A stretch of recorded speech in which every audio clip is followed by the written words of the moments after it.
په تیرو 3 میاشتو کې یوازې له ایران څخه نږدې 1.8 میلیونه افغان کډوال په زور ایستل شوي.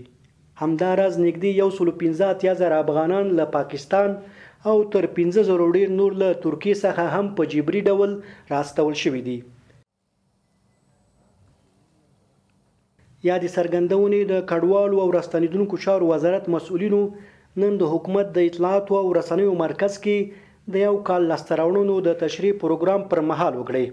و شما در جریان هستین در 3 ماه گذشته حدوداً 18 لک مهاجرین از ایران به طور اجباری برگشتانده شده و به همین ترتیب طی سال جاری تعداد 184,459 مهاجر از پاکستان برگشتانده شده و 5,134 نفر از ترکیه طور اجباری برگشتانده شده است.